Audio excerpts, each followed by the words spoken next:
One day, James was waiting at Wellsworth Station for Edward and his train to arrive. This made him cross. "Late again," grumbled James. "It's not my fault," replied Edward. "Some sheep were on the line, and I had to wait for Farmer McCall to take them away." "Rubbish!" snorted James, and he puffed away. After finishing his work, James went back to Tidmouth Sheds and puffed onto the turntable.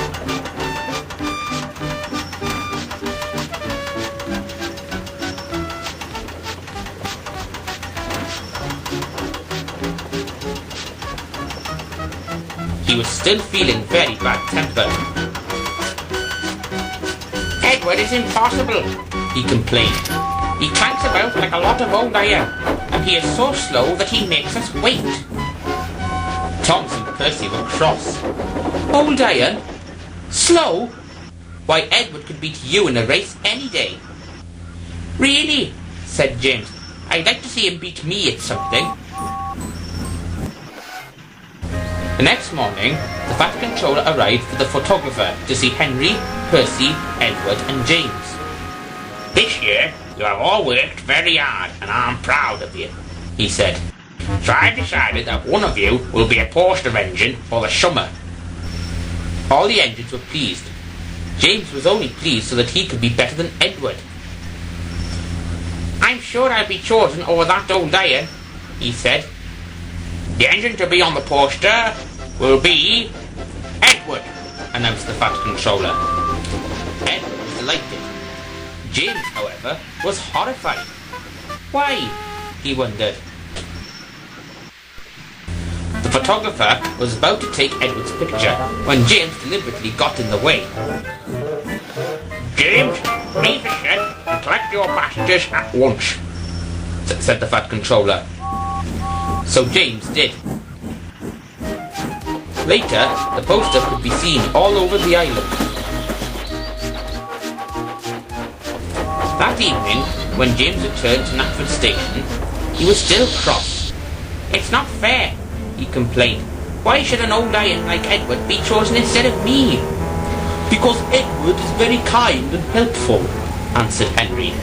"And he's always on time and never complains about what jobs he's doing," added Percy. "And he's also useful and reliable," said Thomas. "Unlike you, James." "Rubbish!" James snorted. "Edward is just an old iron and clapped out. Not useful and reliable like me." And James puffed away. The next day, Edward and Thomas were shunting trucks at the coal plant. Edward liked shunting and didn't mind doing the dirty work. James then arrived and shunted his truck smoothly and carefully. "I'll show you who can be useful and reliable," said James to Thomas. "Well," said Thomas, "if you were useful and reliable, you would have been here on time. Edward was on time and still is." "Bother!" complained James. "I'll show you who can be useful." James went off to collect his trucks. When James got on his way, he found himself going slower and slower.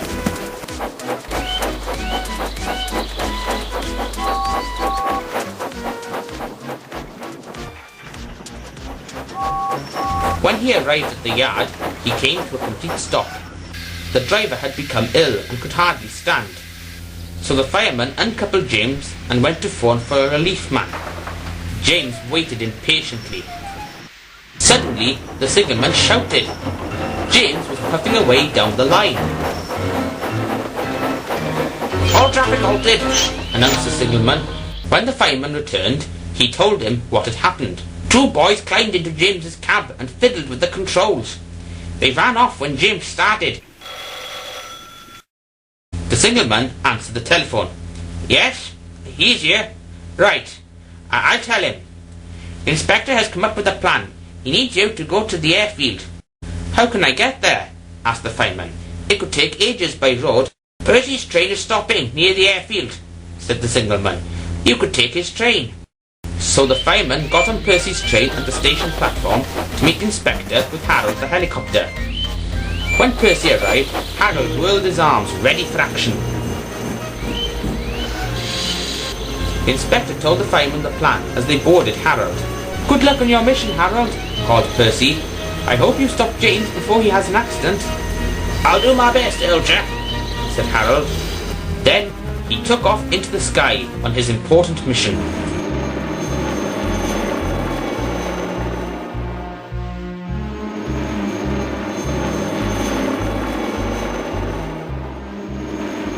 Meanwhile, Edward was collecting his coaches at Wellsworth Station to take the children to the seaside. But he had been halted and was getting cross. "Beep, beep! When can we get going?" asked Edward. "I've got work to do."